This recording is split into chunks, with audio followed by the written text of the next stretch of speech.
el artículo 26 me habla de que un delito que el Ministerio Público necesita permiso para poder investigar y perseguirlo. Si ustedes ven el listado del artículo 26 de su Código Procesal Penal, hablamos de delitos como lesiones, hablamos como delitos de usurpación, hablamos de delitos de hurtos, de estafas. Todos esos delitos que menciona el artículo 26 del Código Procesal Penal no necesitan, necesitan autorización del particular. Significa que si ustedes quieren que ese delito se investigue, ustedes tienen que ir al Ministerio Público y presentar una denuncia por ese delito y firmar una nota autorizando al Ministerio Público para que haga la investigación. Es muy diferente a los delitos de orden público, donde estos delitos, lo que normalmente se dice que se persiguen de oficio, que el Ministerio Público no necesita ningún permiso ni autorización, que es la mayoría de los delitos. Si ustedes se fijan, en el artículo 26 hay un listado, y en el artículo 27 hay otro pequeño listado. Fuera de esos dos listados que están ahí, el 99% de los otros delitos restantes son de orden público. Entonces ustedes pueden observar que la mayoría de los delitos del Código Penal son perseguibles de oficio, a excepción de lo que está en el 26 y 27.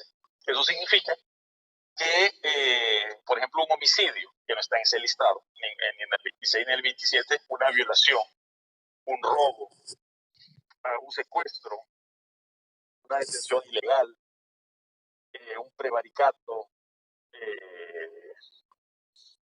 malversación de caudales públicos, etcétera, no se encuentran en ese listado. ¿Qué significa eso? Significa que el Ministerio Público los puede perseguir sin una orden, sin una autorización por parte del particular o sin que haya necesariamente una denuncia. Con el simple hecho de conocer que ese delito se cometió, de oficio, el Ministerio Público los puede investigar. ¿Está más o menos claro eso?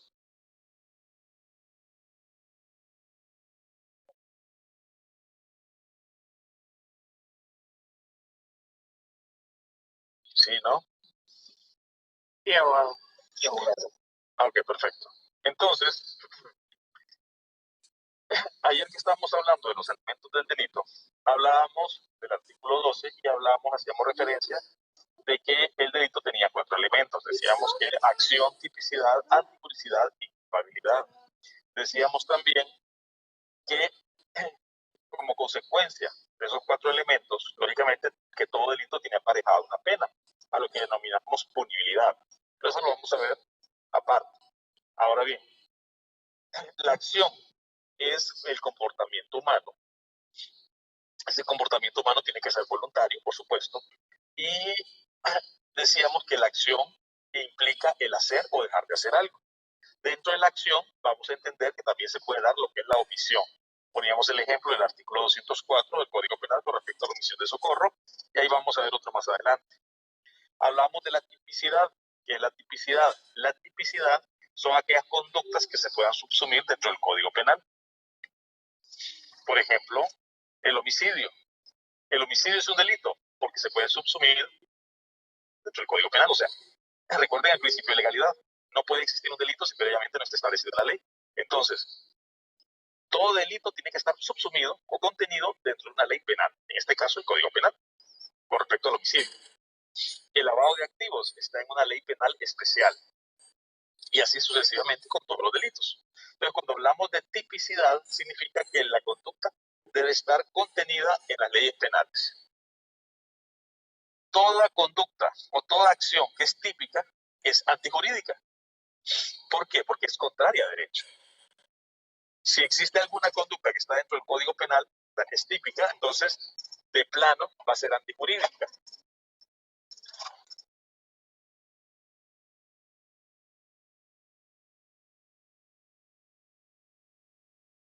Para que sea delito, tiene que ser culpable. ¿Qué significa que sea culpable? El elemento culpabilidad se mira dos aspectos. Que el delito tiene que ser doloso o imprudente. Si no hay dolo ni imprudencia, no puede haber culpabilidad, y si no hay culpabilidad, no hay delito. ¿A qué me refiero yo con dolo o imprudencia? El dolo es la intención de cometer un delito. Si yo quiero matar a Pedro y le disparo a Pedro, vamos a decir que la muerte de Pedro, si se produce, claro está, es como consecuencia de la intención que yo tenía. Por ejemplo, si ustedes quisieron chepear o chepearon en el examen, es porque tuvieron la intención de hacerlo y lo hicieron. O sea, eso es el dolo. El dolo es sinónimo de intención. Y la imprudencia es sinónimo de lo contrario. ¿Qué es lo contrario? Bueno, que ustedes hicieron algo sin intención de querer hacerlo por imprudencia de ustedes. Por ejemplo, yo conduciendo mi vehículo en este momento y por estar tal vez hablando con ustedes o porque se me cayó algún papel, lo recojo y por esa imprudencia mía causo un accidente, mato a alguien.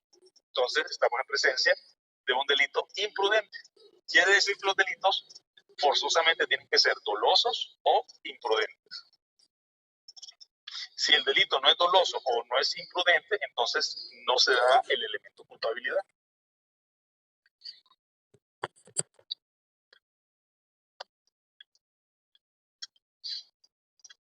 ¿Estamos claros ahí? ¿Qué pasaría si yo les digo a ustedes, todos conocen el puente que está frente a la universidad, el puente peatonal? Vamos a suponer que voy con mi vehículo conduciendo tranquilamente hablando con ustedes y de repente está Pedro en el puente peatonal y Pedro lo dejó la novia y Pedro se quiere suicidar. Entonces viene Pedro y se tira del puente peatonal justo en el momento en que voy pasando con mi vehículo. Con tan mala suerte para mí, porque me va a arruinar el carro, que cae un segundo antes de que yo pase por ahí. O sea, cae y yo le paso encima y le destripo la cabeza. Entonces, mato a Pedro. ¿Cometo delito yo, sí o no? No, no comete. Porque es imprudente. El delito. Ok, si fuera imprudente, sí cometería delito. O sea, el delito, recuerden que yo sé que ahorita es un poquito complicado. El delito estamos viendo 4 elementos. La acción, que es un comportamiento humano. La tipicidad, que esa conducta tiene que estar subsumida dentro del Código Penal. Toda conducta que es típica es antijurídica, a menos que exista una causa de justificación. Y por último, la culpabilidad. Decíamos de la culpabilidad de que el delito tiene que ser doloso o imprudente. Siempre. Ahora bien, si ustedes me dicen que yo no cometí delito porque no hay culpabilidad, me están diciendo en pocas palabras que el delito no fue doloso ni imprudente. ¿No sé si han escuchado ustedes el término de caso fortuito?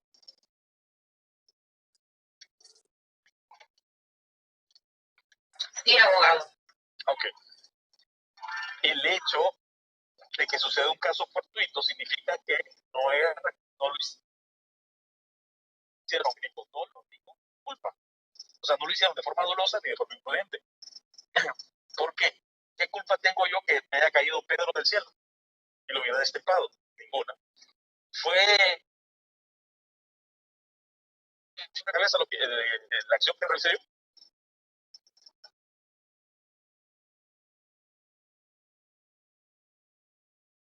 Parte, No se le escucha, abogado. he pasado el carro encima. Y ahora se escucha. Hola, hola. Hola. Ahora sí, ahora sí. Sí, por donde voy pasando ahorita, voy conduciendo el vehículo. Bien, les decía entonces que el hecho de que yo le destripara la cabeza a Pedro, no lo hice con intención de hacerlo, porque yo no lo quería hacer. Y tampoco lo hice por imprudencia o por culpa, porque no fue una negligencia de mi parte. ¿Me explico? O sea, no fue por infringir un deber de cuidado, sino que simple y sencillamente el tipo me cayó del cielo, literal, ¿no? Eso se le llama, en todo caso, caso fortuito. Entonces, como es un caso fortuito, no actué ni a título de dolo ni a título de culpa o imprudencia. No sé si me di a entender con estos 2 términos. Sí. ¿Alguien me puede dar un ejemplo por ejemplo, imagínense que su novio o novia le dice a ustedes, porque lo encuentran besando a la mejor amiga o al mejor amigo, y el pretexto que le da el novio o novia es que no fue con intención el beso, sino que fue de forma imprudente. ¿Cómo sería un beso de forma imprudente?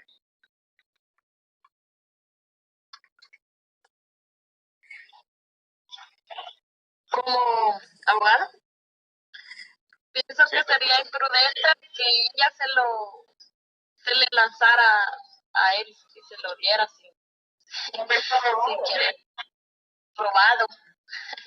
Un beso robado. Y que ella se lo diera, o sea, ella obviamente se lo va a dar con intención, pero como que ella está enamorada de él, pero él no de ella y ella se lo da así, se le lanza. Okay. Y si usted está viendo la escena y después de 2 minutos sigue el beso igual, pegado en el beso. Ya fue por deseo. Ya y sí, es intencional, ya le gusta a él. Okay. Bueno. Ahí se convierte en caso fortuito. ¿Cómo le puede enamorar? El caso fortuito sería como que le cayera el beso a él del cielo, como que le diera un beso a alguien. O que saludara a alguien, por ejemplo, como alguien le abogado. Bueno, eso podría ser un caso fortuito porque no tiene nada que ver, no lo hizo ni con culpa. ¿Mande? Un caso fortuito es que muchas veces al saludar a la persona uno intentaba darle el beso en la mejilla y por X motivo, si él se movió, terminó dándole el beso en la boca. ¿Podría ser? Pudiera ser. Sí, pudiera ser. Pudiera ser. O habrá sido imprudencia de la persona que movió el cachete antes. Sí, podría ser. ¿Cómo podríamos relacionar el caso anterior que mencionó del estudiante que cayó del cielo, o sea, que se suicidó? Ajá. Pero que en este caso usted hubiera sido imprudente, pues, que se le cayó su cel y vino, lo recogió y en ese preciso momento realizó el delito. Entonces sería un delito, pero imprudente. Ok, se le cortó un poquito. En el mismo caso me está poniendo.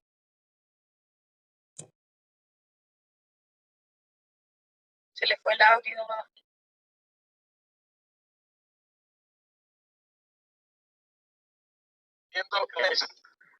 Pero no sé si tal vez me aclara un poquito más el caso.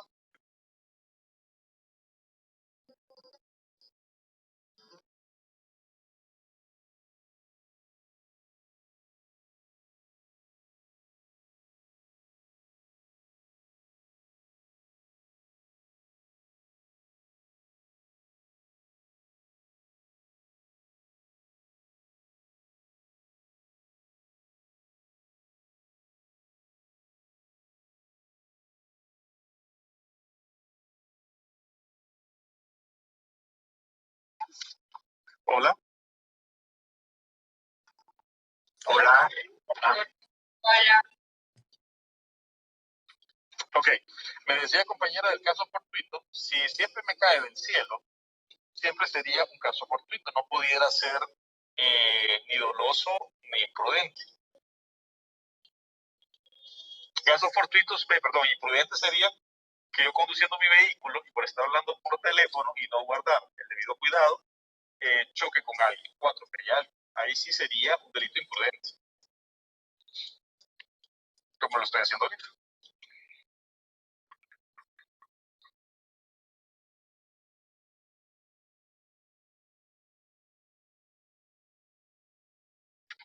Hola. Y con dolo sería que usted va conduciendo, mira a alguien que no le cae bien y le tira el carro. Supongamos que yo miro a mi suegra y entonces aprovecho para matar a esta vieja y le tiro el carro encima. Entonces, eso sería doloso. Abogado, muchas veces ocurre que cuando uno va conduciendo y no se da cuenta, tal vez ha estado lloviendo, y hay porciones del terreno del pavimento que tienen agua. Sí. Tal vez tienen personas por la acera conduciendo y uno no fue la intención mojar a las personas, ¿verdad? Chispearlas. En ese caso es fortuito. Bueno, si usted guarda el debido cuidado, no podría chispear a las personas. No, pero es que a veces ocurre de que tal vez uno va viendo hacia el frente, no ve que viene en la acera, no se da cuenta de que la carretera tiene agua acumulada. Pero esa es imprudencia suya. Imprudencia. Sí, prudencia, porque yo si voy conduciendo tengo que ver de que no haya agua ahí, y si ha llovido yo sé que hay charco y toda la cuestión, y tal vez fue despiste de mi parte, o sea, no me di cuenta, y a raíz de eso pues provoqué que se mojara la persona, o sea, le eché un montón de agua, ¿no? Entonces sería de forma prudente. O sea, la imprudencia está relacionada a hacer las cosas que usted no tiene intención de hacer eso, o sea, usted no quiere ese resultado, no anda buscando eso, pero fue un desliz de su parte, fue una negligencia, imprudencia, impericia de su parte que provocó esa situación.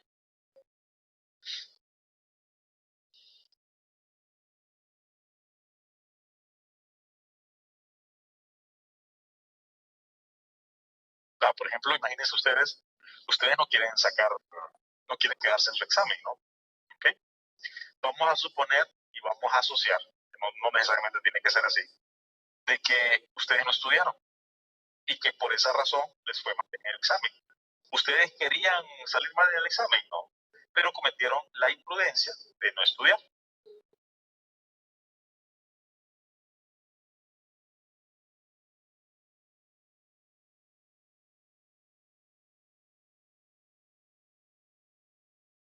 ¿Se cree? Correcto, abogado. No sé si me di a entender. Sí, abogado. Sí, abogado. Perfecto. El Código Penal es clarito. Dice que el delito tiene que ser por acción o omisión, o tiene que ser doloso o imprudente. Si no hay ninguno de esos elementos, no hay delito.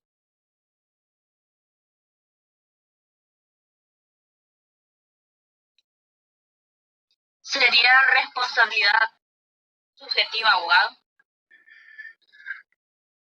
Ok. ¿A qué nos referimos con responsabilidad subjetiva?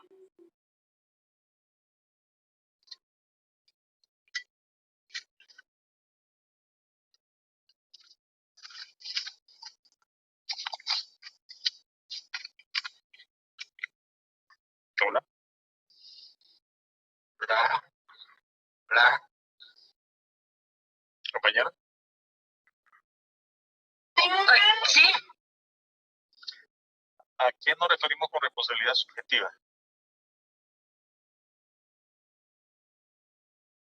Cuando no hay pena sin dolo por influencia. Cuando no hay pena sin dolo por imprudencia. Ok. Vamos a ver. Mencionábamos, empezando de cero, que el delito está contenido por 4 elementos. ¿Okay? Lo que es la acción, tipicidad, anticulicidad y culpabilidad. Bien.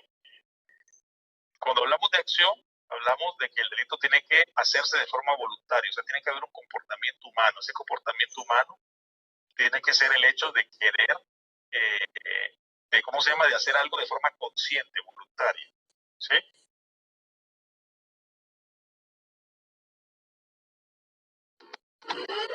Sí, abogado.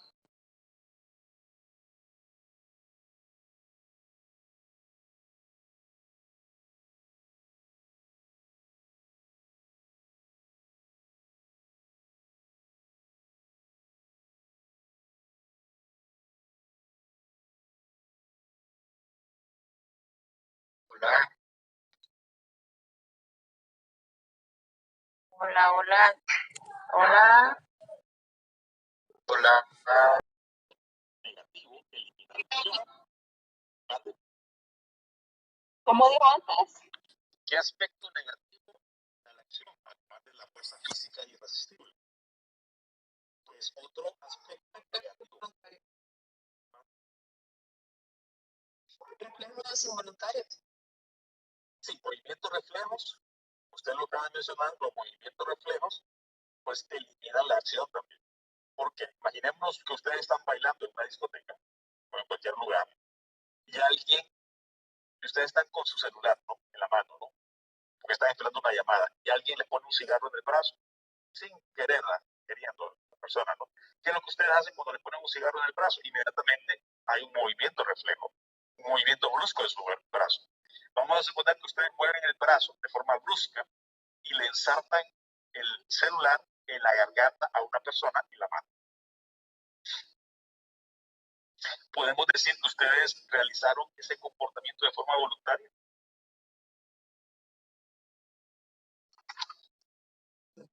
No es imprudente eso.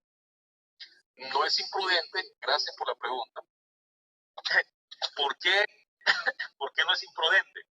Porque el movimiento reflejo, ¿qué es? El movimiento, todos sabemos que ustedes reciben un estímulo y ese estímulo su cerebro lo analiza y ustedes responden. Por ejemplo, si ustedes miran a su novia o a su novio que le está poniendo los cuernos, ese estímulo de verle que es infiel, lógicamente que ustedes van a dar una respuesta por la racionalización que están haciendo de lo que están viendo. Eso es lo normal de una idea, de un estímulo y una respuesta ante ese estímulo.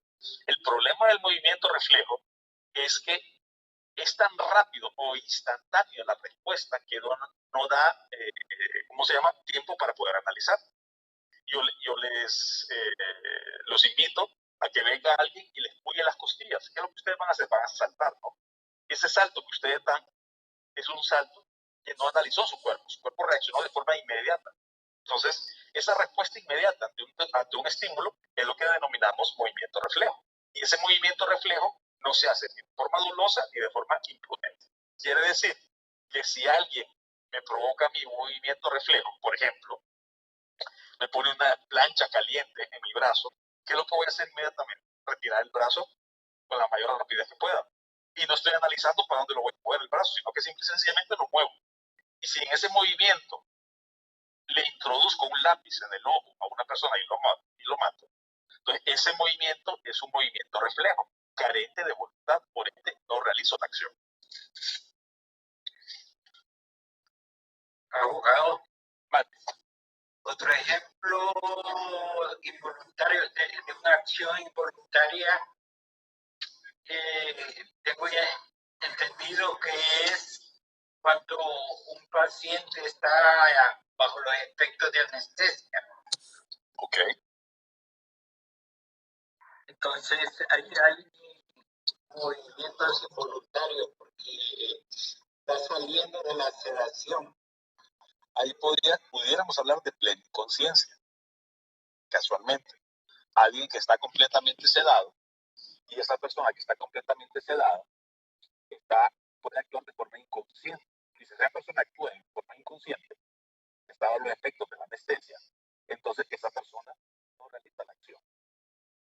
Vale, vamos a poner un ejemplo. Vamos a suponer que lo anestesian a usted y a la par está otra persona conectada con un aparato que con eso lo está sosteniendo la vida. Usted, dormido, porque lo anestesiaron, se mueve y le arranca la cuestión esa, la manguera o lo que sea que está respirando esa persona, y se muere. Usted no realizó una acción. ¿Por qué no realizó una acción? Porque ese comportamiento humano que usted realizó fue carente de voluntad.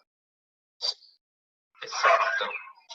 Lo mismo sucede con aquellas personas que son enfermos alcohólicos. Aquellas personas que, ¿cómo se llama?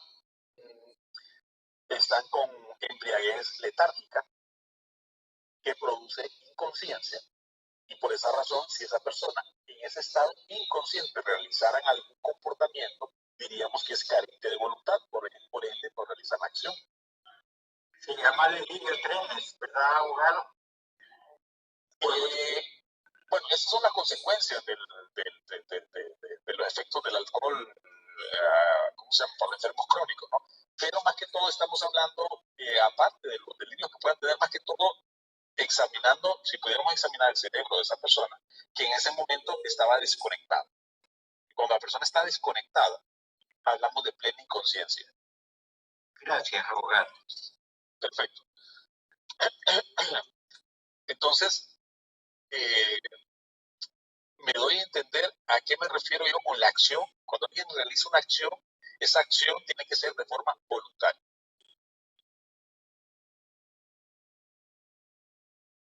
Una cosa es la voluntad y otra cosa es la culpabilidad. Ojo, no es lo mismo. O sea, la persona cuando analizamos la acción, realiza la acción de forma consciente. Por ejemplo, ustedes matricularon esta clase de forma consciente, aunque se arrepientan ahora, pero lo hicieron de forma consciente. ¿Okay? Lo hicieron de forma voluntaria. ¿Cómo pudieron haber matriculado esta clase sin haber realizado una acción? Cuando ustedes estuvieran matriculando, que alguien le hubiera movido el brazo cuando le dieron el clic, por decir algo, y que eligieron esta clase, por decir algo, ¿no? Eso sería carente de voluntad, porque fueron como consecuencia de un movimiento reflejo, llevándolo a ese extremo, ¿no? Entonces, ¿qué elimina la acción? Bueno, la fuerza física irresistible, que ya la vimos, los movimientos reflejos y la plena inconsciencia.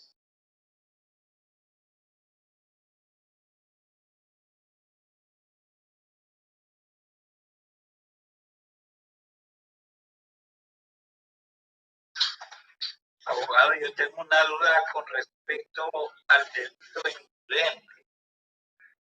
Sí. Es cuando una persona que va bajo los efectos del alcohol o otra droga atropella a una persona y lo mata. Sí. Mata. Entonces, ese sería delito imprudente. Porque hay un agravante. Sí, ya vamos a ver con mayor profundidad de esto. El alcohol puede ser considerado como agravante o atenuante. Como eximente de responsabilidad solo en un caso extremo de plena inconsciencia, como les decía anteriormente, pero si usted anda bajo los efectos del alcohol y usted mata a alguien en su vehículo, créame que no lo van a decir que usted estaba inconsciente, o sea, no van a decir de que usted no cometió delito. El caso, por ejemplo, del fiscal que murió en el Ministerio Público el año pasado, como consecuencia de la conducción temeraria de una persona que andaba bajo los efectos del alcohol y de las drogas o no sé qué más. ¿No? Si ustedes lo vieron en televisión, ustedes pueden meterse a Google o en YouTube y van a ver ese accidente que yo me refiero, ¿no?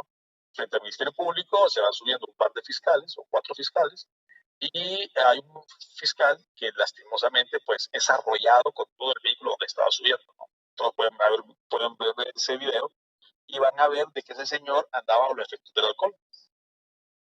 Entonces, a pesar de que andaba bajo los efectos del alcohol, no podemos decir que ese señor estuvo inconsciente, porque para que estuviera inconsciente, primero, o sea, con plena inconsciencia, tendría que haberse determinado por un médico, pero, o sea, el señor, a pesar de que andaba ebrio, estaba con cierto grado de lucidez, o sea, no estaba inconsciente, o sea, cuando hablamos de plena inconsciencia, por eso la palabra dice plena inconsciencia, no es que usted está con solo 2 sentidos, sino que está sin ningún sentido prácticamente, ¿no?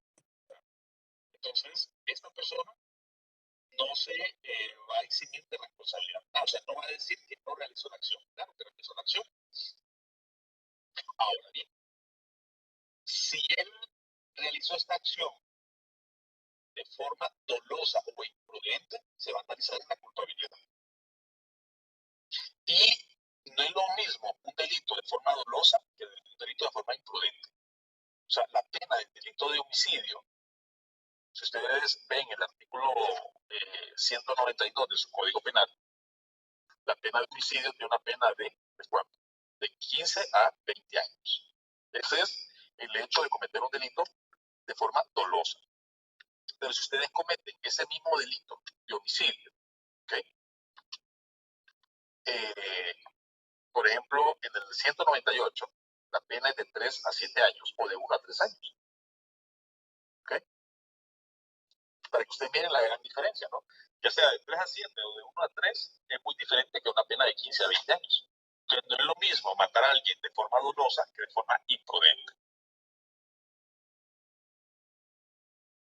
Cuando analizamos un delito, tenemos que analizar los 4 elementos del delito: acción, tipicidad, antijuricidad y culpabilidad. Perdón, ¿alguna pregunta? Sí, abogado. Imprudente es lo mismo que culposo, ¿verdad? ¿O no? Hay una diferencia. No, lo que pasa es que antes, en el Código Penal viejo o recientemente derogado, el delito se le llamaba culposo, que es lo mismo que imprudencia en el nuevo Código Penal, ¿verdad? Ok. Gracias. Muy similar. Ok, ya la hora. Abogado, ¿podría dar la definición de antijuricidad, por favor? Antijuricidad, ok, es toda conducta que es contraria a derecho y que no está amparada en una causa de justificación. Se lo explico así más despacito. Decíamos que para que sea delito, una conducta, tiene que ser primero calificada como acción. Y esa acción va a ser acción cuando la persona lo realice de forma voluntaria. Quiere decir que no esté presente plena inconsciencia, movimiento reflejo o fuerza física irresistible. Si no está presente eso, decimos que ese comportamiento humano es voluntario, por ende hay acción. Esa acción debe ser típica. ¿Qué significa que debe ser típica? Que debe estar contenida en el Código Penal o cualquier ley penal especial. Si una acción es típica, siempre va a ser antijurídica, a menos que esté amparada en una causa de justificación. Entonces, ¿qué es lo antijurídico?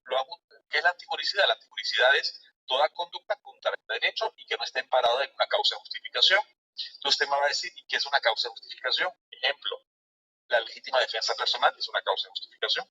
Por ejemplo, yo puedo matar a Pedro. Entonces, alguien me pregunta, o alguien examina la situación, ¿cómo maté a Pedro? Le pegué un balazo en la cabeza. Ok. Alguien puede decir, ¿usted realizó la acción? Sí, porque lo hice de forma voluntaria. No le disparé a Carlos por movimiento reflejo, por plena inconsciencia o por fuerza física irresistible. Yo con toda mi voluntad le jalé el gatillo. Cheque. Entonces, no hay ninguna duda de que es una acción. ¿Matar a alguien es típico? Sí, es típico. El 192 me habla del homicidio, entonces esa acción es típica. Entonces, si la acción es típica, siempre, por regla general, va a ser antijurídica, a menos que esté amparada en una causa de justificación. ¿Cuál es la causa de justificación que yo puedo alegar?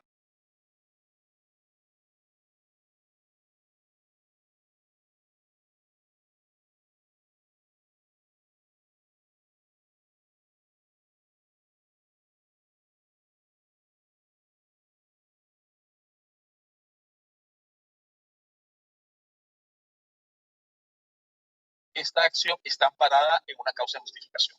¿Cuál es esa causa de justificación? La legítima defensa personal. En pocas palabras, yo puedo matar a alguien sin por defender mi vida. Y no voy a ir a la cárcel por eso. Quiere decir que no cometí delito. Abogado, defensa propia hay más de una, ¿verdad? Sí, en el viejo Código Penal hablaba de 3 legítimas defensas, personal, de extraños, de parientes, pero vamos a entender que hay legítima defensa para usted o para otras personas, no solo los derechos de otras personas, pero sí, pueden haber varias legítimas defensas, o sea, defenderse usted, defender a un familiar o defender a algún extraño, usted puede alegar legítima defensa. Gracias, abogado. Ok. Abogado, pero ¿cómo puede defenderse, digamos, si solo estas 2 personas y la otra persona lo amenaza que lo va a matar, pero no en este momento, y la otra decide matarlo en ese momento? Pero dice porque ahorita, bueno, cuando miremos la antijuricidad, vamos a ver que la legítima defensa, por ejemplo, tiene requisitos. Requisitos es que la agresión tiene que ser actual o inminente. Tiene que haber una proporcionalidad de las armas que usted está utilizando o de la reacción que usted está usando ante esa agresión. Entonces, si yo, por ejemplo, le digo a usted, fíjese que la próxima vez que la mire, la voy a matar. Ojo, y viene usted y me dice, pues como vamos a esperar tanto, aquí te voy a matar yo a vos, y usted me mata en ese momento, usted no puede alegar legítima defensa. ¿por qué no lo estaba matando en ese momento? Porque la agresión era actual inminente, sí, porque usted me estaba agrediendo, aunque sea verbalmente, ¿no? Pero hay una proporcionalidad en la reacción, o sea, yo no la estaba, en ese momento no estaba atentando contra su vida. Entonces usted no puede alegar legítima defensa personal, usted puede alegar legítima defensa personal cuando está a punto de, por ejemplo, que va por un callejón y está a punto de ser ultrajada, ¿verdad?, por alguien, entonces puede alegar legítima defensa personal, ya sea porque su vida corre riesgo o su libertad sexual corre riesgo. Usted puede alegar legítima defensa personal en esos 2 casos. Cuando ha habido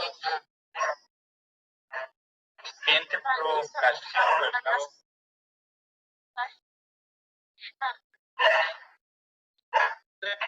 No, cuando hay provocación, más bien usted no puede alegar legítima defensa. Pero ya vamos a ver. Todavía no hemos llegado a ese extremo, pero ya vamos a ver con mayor detalle. Ok, gracias. ¿Decía compañera también? que digamos, en el caso que alguien se meta a su propiedad, usted puede alegarle legítima defensa porque mató a esa persona que está invadiendo su propiedad. Sí, pero no es tanto porque invada su propiedad. Ya en el Código Penal, cuando hablamos de las causas de justificación y hablamos de la legítima defensa,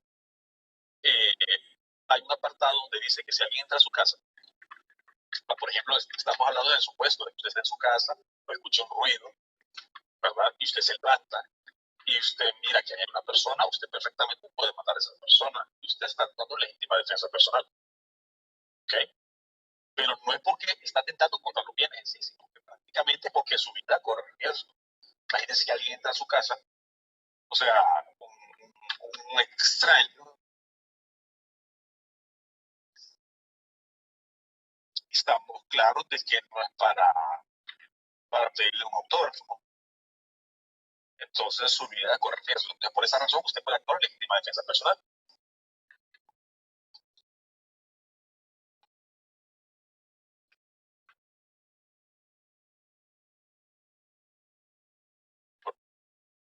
Hola. Ok, ¿vale? Tío. No, ya. Ya. No lo he escuchado. Ok. Entonces, recapitulando, lo que vamos a ver en todo el parcial va a ser los elementos del delito. Vamos a ver cuándo una conducta se puede considerar delito y cuándo no se puede considerar delito. ¿Ok? Entonces, para eso tenemos que ver si se dan los cuatro elementos: la acción, la tipicidad, la antijuricidad y la culpabilidad. Les decía entonces, ¿quedó claro a qué se refería la antijuricidad? Sí, abogado. Ok, quiero siempre sobre la antijuricidad, hay varias causas que eliminan la antijuricidad, ¿ok? Como el estado de necesidad, como el miedo insuperable, ¿cómo se llama? Como la legítima defensa, pero ya lo vamos a ver con mayor profundidad. Bien. Abogado, entonces al final, ¿qué era responsabilidad subjetiva? No sé si lo dijo. No, más bien yo le estaba preguntando a qué se refiere usted con responsabilidad subjetiva, ¿no? Porque cuando hablamos de la responsabilidad subjetiva, va relacionada con la persona, o sea, más que todo con la culpabilidad. Y cuando hablamos de culpabilidad, imagino que usted está refiriendo a eso, a lo que es la culpabilidad. Dentro de lo que es la culpabilidad es que miramos lo que es el dolo y lo que es la imprudencia, pero en el elemento de culpabilidad. Me imagino que eso se está refiriendo usted. Por eso le pregunté. Sí, abogado. Ok. Abogado. Vale. ¿Puedes repetir las causas que eliminan la antijuricidad? Por favor. Sí, más que todo, si ustedes tienen su código penal en la mano, porque lo podemos hacer dentro de las causas de justificación, porque así pues lo leen todos.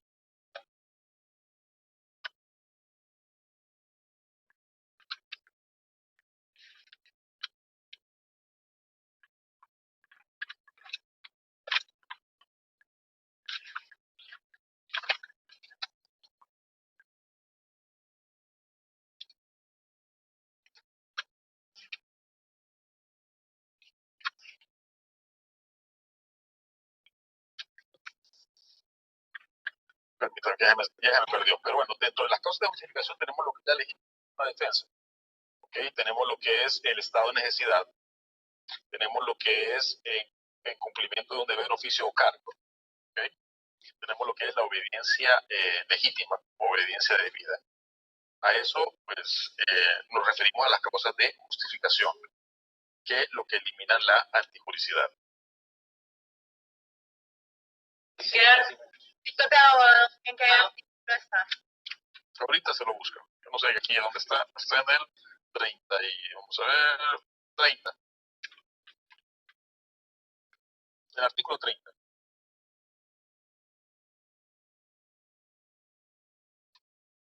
Si miran el artículo 30, Penal, ¿verdad? no, código penal. Código penal. Dentro de las causas eximentes de responsabilidad penal tenemos, bueno, en primer lugar, la imputabilidad. Pero dentro de las causas de justificación específicamente tenemos el 2, el 3, el 4.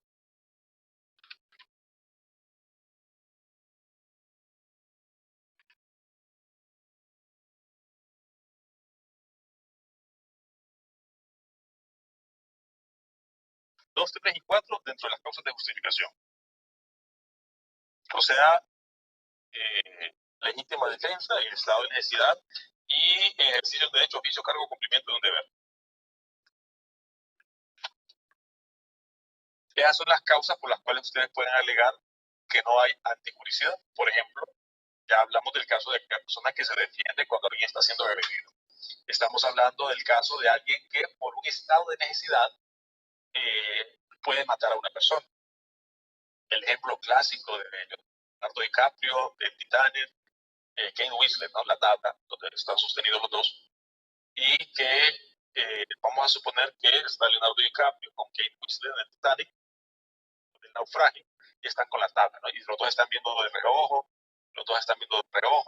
y uno le está diciendo que lo ama al otro, y en eso viene Leonardo DiCaprio, saca un clavo de una tabla y se le ensarta en el ojo a Kate Winslet para quedarse con la tabla. Él no comete delito porque actúa por un estado de necesidad.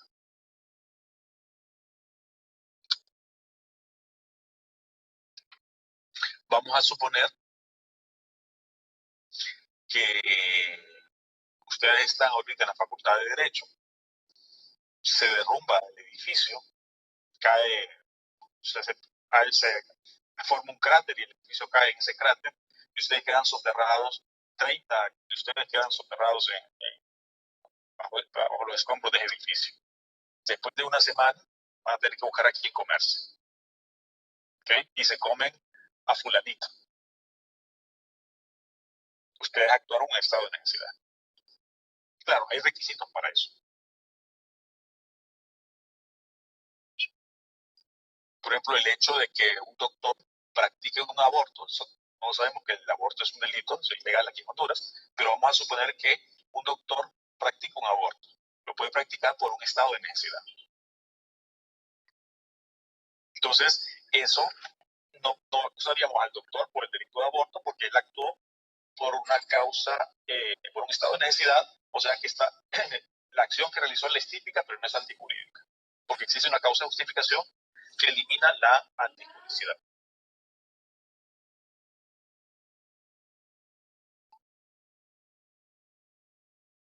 O el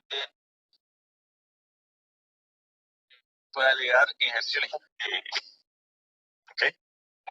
O el policía, por ejemplo, en cumplimiento de un deber, puede alegar eso, por ejemplo, cuando pues, va a hacer algún allanamiento y tiene que matar a una de las personas que están ahí porque esa persona pues reaccionó en contra de él. Él puede alegar dos causas de justificación, la legítima defensa personal y el cumplimiento de un deber.